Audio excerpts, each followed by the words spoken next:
Have you ever felt small, unseen, or placed in a situation you never asked for?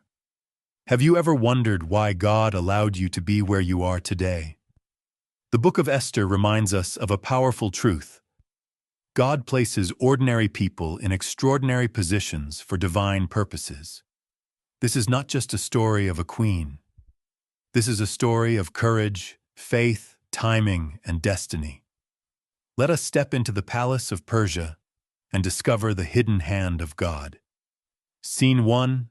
A queen is chosen. Long ago in the mighty Persian Empire, King Xerxes ruled over vast lands. After Queen Vashti was removed from her position, the king searched for a new queen. Young women from across the empire were brought into the palace. Among them was a humble Jewish girl named Esther, raised by her cousin Mordecai. She was beautiful, but more than that, she carried grace, wisdom, and humility. Esther did not reveal her Jewish identity, as Mordecai advised her to remain quiet. When the king saw Esther, his heart was drawn to her. Out of all the women, he chose Esther to become queen. What seemed like chance was actually divine preparation. God was positioning Esther exactly where she needed to be. In the palace served a proud and powerful man named Haman. The king promoted him above all other officials. Everyone bowed to Haman, except Mordecai. Mordecai refused to bow because he honored only God. This angered Haman deeply, but instead of punishing Mordecai alone, Haman plotted to destroy all the Jewish people in the empire. He convinced the king to sign a law calling for the extermination of the Jews on a chosen day. When Mordecai heard this, he tore his clothes and cried out in mourning. He sent word to Queen Esther, urging her to go before the king and beg for mercy. But Esther hesitated. Approaching the king without being summoned could mean death. Mordecai sent her a powerful message. Do not think that because you are in the king's palace you will escape. If you remain silent, deliverance will arise from another place. And who knows whether you have come to the kingdom for such a time as this? Those words pierced Esther's heart. She realized this was not an accident.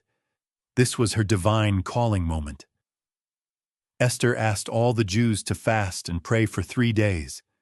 Then she boldly declared, "Faith rose above fear."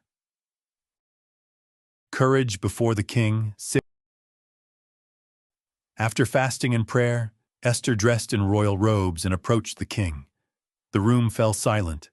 The king looked at her and extended his golden scepter. Her life was spared. He asked, "What is your request, Queen Esther?" Esther invited the king and Haman to a banquet. At the second banquet, Esther finally revealed the truth. She exposed Haman's evil plot and declared that her own people were marked for death. The king was furious. Haman's plans collapsed. The very gallows Haman prepared for Mordecai became his own downfall. God reversed the enemy's scheme.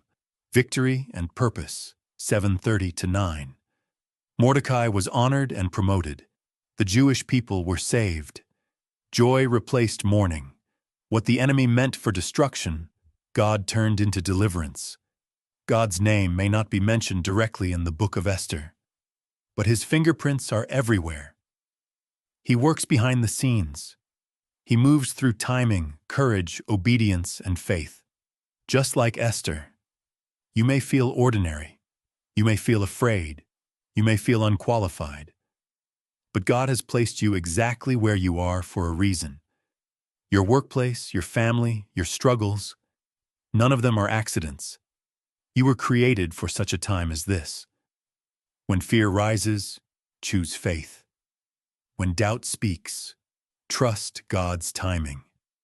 When the moment comes, stand boldly, because your obedience could change lives. If this story touched your heart, share it with someone who needs encouragement today. God bless you.